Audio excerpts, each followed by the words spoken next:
I'm reviewing the Ultimate Spider-Man team figures today. These figures consist of Spider-Man, Nova, White Tiger, Iron Fist, and Powerman. The design of these minifigures are based on how they appear from the Ultimate Spider-Man TV series. Some designs are from Season 1 and 2, where others are from Season 3. Unfortunately, unless you buy them individually through eBay or Amazon, in order to collect all the team members, you'll have to buy multiple different sets, which itself may be challenging as some of them are already retired. Here's a list of the sets in which each figure comes in.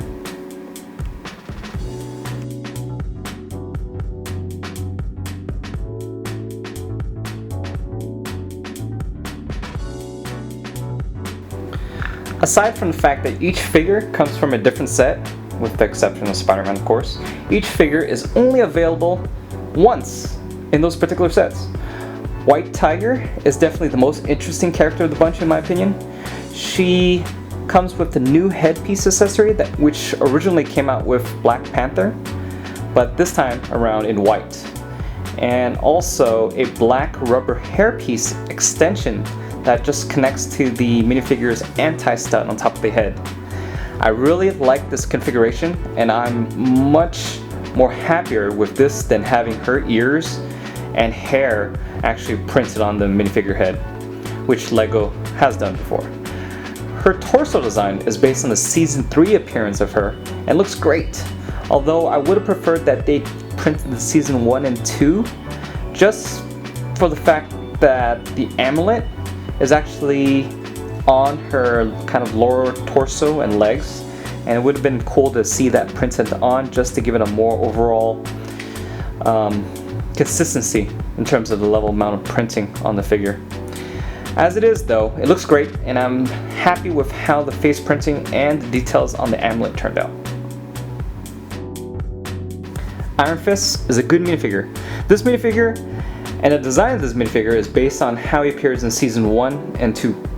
I think having the mask as part of the yellow head and just printing on the face and eye details was a good choice.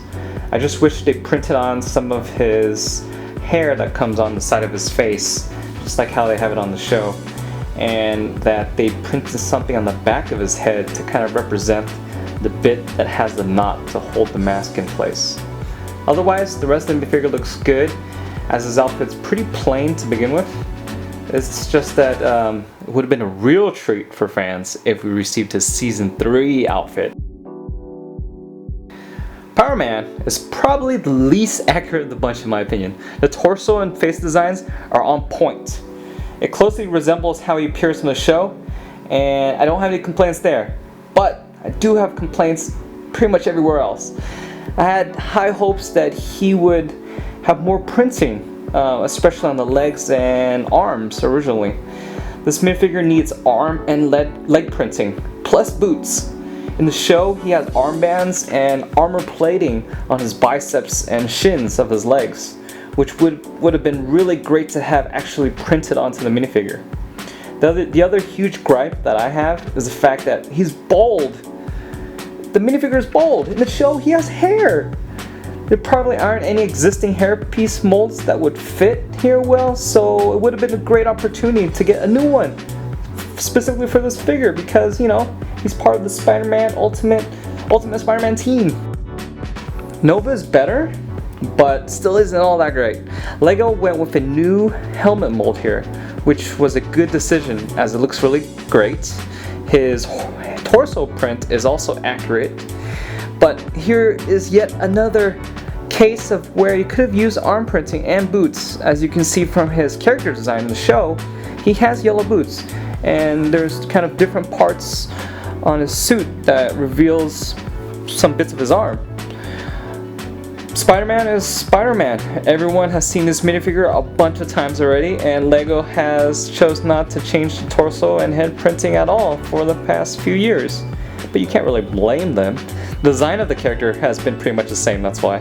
The only recent addition to some of the sets now is that with the inclusion of the legs, they have boot molding on them, the dual molded legs, which is good since it makes it more accurate.